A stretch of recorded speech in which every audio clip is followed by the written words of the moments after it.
नमस्कार दोस्तों। आज मैं आपको सुनाने जा रही हूँ। एक सेठ ने भिखारी के पत्थर मारा तो भिखारी ने ऐसा क्या कहा कि सेठ के पैरों तले जमीन निकल गई। हर दिन एक भिखारी दरवाजे के पास आकर भीख मांगता था और घर का मालिक हमेशा घर के बाहर आते ही उसे देखकर नाराज हो जाया करता। कई बार उसके लिए गालियां भी बकता।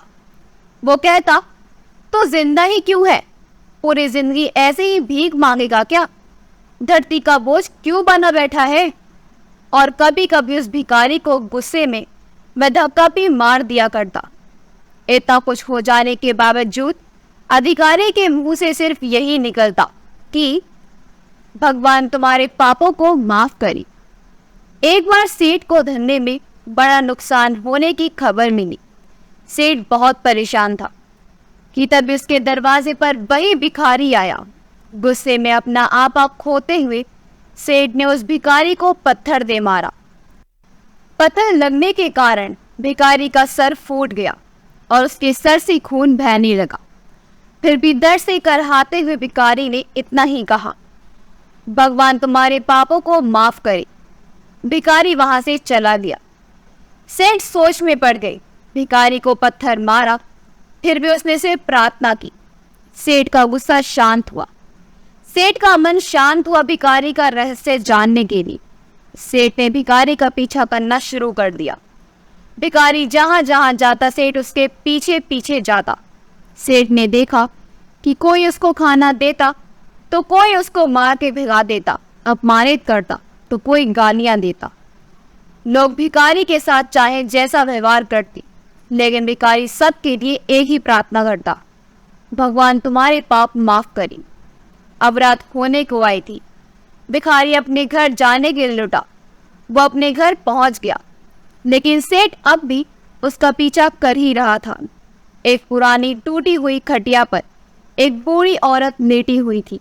काफी कमजोर और बीमार लग रही थी। वह भिखारी की पत्नी थी। अपने पति को वापस आता देख वह खाट से उठ खड़ी हुई। पत्नी ने अपने पति के भीख वाले कटोरे में देखा, उसमें सिर्फ आधी बासी रोटी थी। उसे देखकर वह बोली, आज बस इतना ही मिला? और हाँ, आपके सिर से खून निकल रहा है, ये चोट कैसे लगी? बूढ़ा भिखारी बोला, आज बस इतना ही मिला, किसी ने कुछ दिया ही नहीं। सबने गालियां दी और एक ने पत्थर भी फेंक कर मारा, इसलिए मेरा सर फट गया। एक गहरी ठंडी सांस लेकर बूढ़ा भिखारी फिर से बोला, यह मेरे ही पापों का फल है। तुम्हें याद है कुछ सालों पहले हम कितने अमीर थे? क्या कुछ नहीं था हमारे पास? हमारे पास हर चीज जरूरत से ज्यादा थी, लेकिन हमने कभी दान नहीं किया। और उससे भी बुरा हमने उस अंधे भिखारी के साथ किया जो हमारे द्वार पर भीख मांगने आया करता था। बूढ़ी पत्नी की आंखों में आंसू आ गए। वह बोली, हाँ, हम उस बेचारे अंधे के साथ बहुत बुरा करती थी, उसका अपमान करती थी, उसे खाने के लिए रोटी की जगह कागज दिया करती, उसका मजाक उड़ाया करते और कभी कभी मारा भी करती। मैंने कभी उसको रास्ता नहीं दिखाई।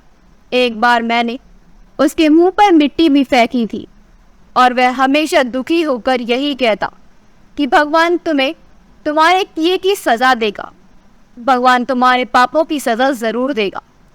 उसका श्राप सच हुआ और हम इस दुख भरी जिंदगी में आ गए। भिखारी बोला, हाँ, उसका श्राप सच हुआ, इसलिए मैं किसी को बद्दुआएं नहीं देता, चाहे कोई मेरे साथ कैसा भी बर्ताव करे। मैं हमेशा उसके लिए प्रार्थना करता हूँ। मैं नहीं चाहता कि कोई भी हमारे जैसे जिंदगी का अनुभव करे, किसी को भी हमारे जैसे दुखों का सामना करना पड़े। वो नहीं जानती कि वे कितना बड़ा पाप कर रहे हैं, इसलिए अनजाने में हुए पाप की ऐसी सजा किसी को भी ना मिले, मैं यही चाहता। सेठ वहीं पर छुप कर यह सारी बातें सुन रहा था। अब उसे सब कुछ समझ में आ गया था। भिखारी और उसकी पत्नी ने वह आधी रोटी मिल बांट कर खाई और भगवान को धन्यवाद बोलकर सो गई। अगले दिन बड़ा भिखारी फिर से भीख मांगने गया। सेठ के घर के पास जाते हैं। सेठ ने पहले से गरम रोटी या उसके लिए निकाल कर रखी थी।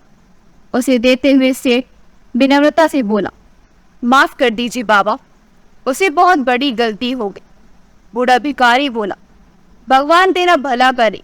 इतना कहकर वह आगे निकल गया। इस कहानी से जो सीख लेने लायक है वह बड़ी ही सिंपल है कि आदमी चाहे किसी के बारे में बुरा कहे या भला करे, लेकिन भगवान सिर्फ कर्म से हिसाब से उसको फल देता है।